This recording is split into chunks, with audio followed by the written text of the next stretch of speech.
Friends, ഇപ്പോൾ സമയം രാവിലെ ഏതാണ്ട് ഒരു 10-10:30 ആയിരിക്കുന്നു.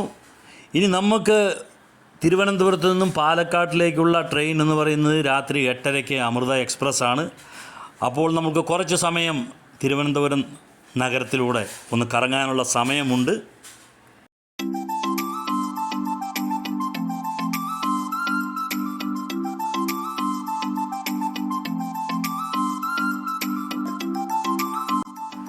ഉച്ചയ്ക്ക് ഒരു 12:30 വരെ ഒന്ന് കറങ്ങുക. അത് കഴിഞ്ഞിട്ട് ഒരു ലഞ്ച്, എവിടെ നിന്നെങ്കിലും ഒരു ലഞ്ച് കഴിക്കുക.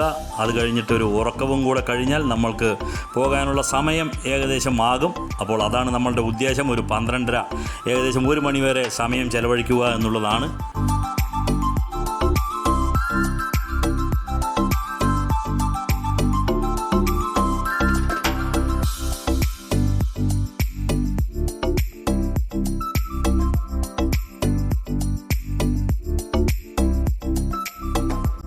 ഓഫീസ് സമയമെല്ലാം കഴിഞ്ഞതുകൊണ്ടാവാം, എന്ന് വെച്ച് കഴിഞ്ഞാൽ രാവിലെ ഒരു 10:30 മണി ആയതുകൊണ്ടാവാം നിരത്തിൽ ഒരുവിധം ട്രാഫിക് അധികമൊന്നുമില്ല എന്ന് തന്നെ പറയാം. എന്നാൽ ചില ഏരിയകളിൽ നല്ല ട്രാഫിക് ഉണ്ട് താനും. ഇപ്പോൾ ഞാൻ പോയിക്കൊണ്ടിരിക്കുന്നത് ഗാന്ധി പാർക്ക് ലക്ഷ്യമാക്കിയാണ്. തിരുവനന്തപുരത്തെ ഗാന്ധി പാർക്ക്. അവിടെ നമ്മളുടെ ഒരു ഫ്രണ്ട് കാത്തു നിൽക്കാമെന്ന് പറഞ്ഞിരിക്കുന്നു.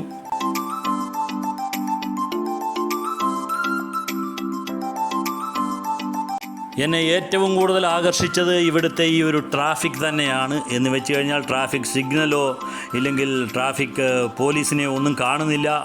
കാറ്, ബസ്, ഓട്ടോറിക്ഷ, ഇരുചക്ര വാഹനങ്ങൾ എല്ലാവരും ഒരു പരസ്പര ധാരണയോടുകൂടി അവർ വണ്ടി അങ്ങോട്ടോ ഇങ്ങോട്ടോ ഒന്നും മുട്ടാതെയും തട്ടാതെയും ഓടിക്കുന്നുണ്ട്. അതൊരു പ്രത്യേക കഴിവ് തന്നെയാണ്.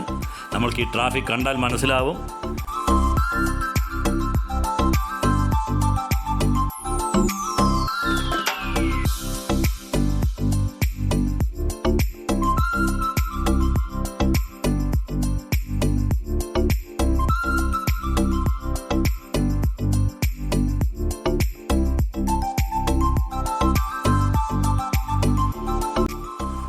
നമ്മൾ ഗാന്ധി പാർക്കിൽ എത്തിയിരിക്കുന്നു. ഇനി ഇതിൻ്റെ ഉൾവശം എന്താണ് എന്നൊന്ന് നോക്കാം.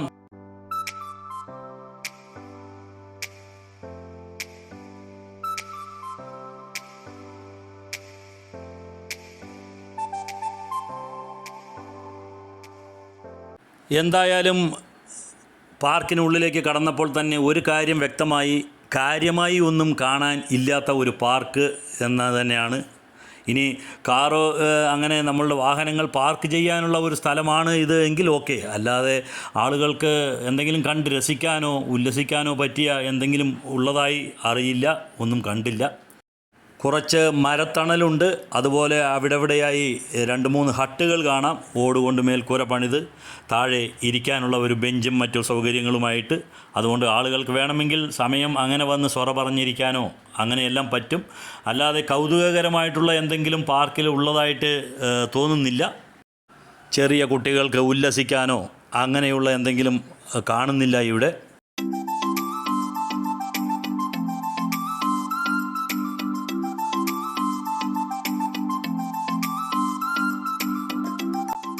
ഇത് തിരുവനന്തപുരത്തെ പേരുകേട്ട ചാല മാർക്കറ്റാണ്. ചാലക്കമ്പോളം എന്നൊക്കെ നമ്മൾ പാട്ടുകളിലും മറ്റും കേട്ടിട്ടുണ്ട്. പഴയ പാട്ടുകളിലെല്ലാം ചാലക്കമ്പോളത്തിൽ വെച്ച് നിന്നെ കണ്ടപ്പോൾ എന്നുള്ള പാട്ടൊക്കെ ഉണ്ട്. അതൊക്കെ ഈ ഒരു സ്ഥലമായിരിക്കാം ഉദ്ദേശിക്കുന്നത്. അപ്പോൾ ഇതാണ് ചാലക്കമ്പോളം. തീരെ ഇടുങ്ങിയ വഴികളും അതിനിരുവശവും നിറയെ കടകളും എല്ലാം ഉള്ള ഒരു സ്ഥലം. ചാലക്കമ്പോളത്തിനുള്ളിലെ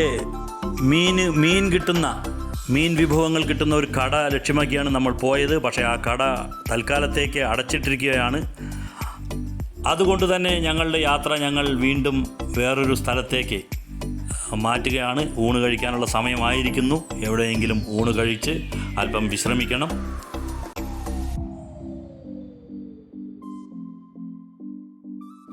ഹോട്ടൽ ചോള മലയാളത്തിൽ എഴുതി കണ്ടില്ല. അതുകൊണ്ട് തന്നെ ഇത് ചോല എന്ന് വായിക്കണോ ചോള എന്ന് വായിക്കണമോ എന്നറിയില്ല. എന്തായാലും നമ്മൾക്ക് ചോള എന്ന് പറയാം. ഹോട്ടൽ ചോള. അപ്പോൾ ഇത് എവിടെയാണ് എന്ന് ചോദിച്ചാൽ നമ്മൾ താമസിക്കുന്ന PK റെസിഡൻസിയുടെ നേരെ ഓപ്പോസിറ്റ് എതിർവശത്ത് തന്നെയാണ് ഈ ഒരു ഹോട്ടൽ ഉള്ളത്. അപ്പോൾ ഇവിടുത്തെ ആദ്യത്തെ നിലയിലാണ് റെസ്റ്റോറൻറ്റ്. ഒരു കൊട്ടാരത്തിൻ്റെ ഉള്ളിലേക്ക് പ്രവേശിക്കുന്നത് മാതിരിയാണ് തോന്നിയത്. അങ്ങനെയാണ് അതിൻ്റെ ആ മുൻവശമെല്ലാം സജ്ജീകരിച്ചിരിക്കുന്നത്.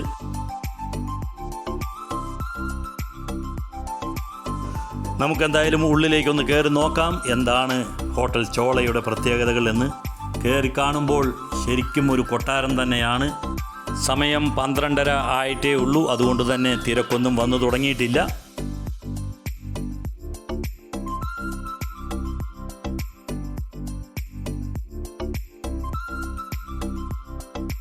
ഞങ്ങൾ 2 ഫിഷ് കറി മീൽസാണ് പറഞ്ഞിരിക്കുന്നത്, കൂടെ ഒരു നത്തോലി ഫ്രൈയും. എങ്ങനെയുണ്ട് ശാപ്പാട് എന്ന് നോക്കാം.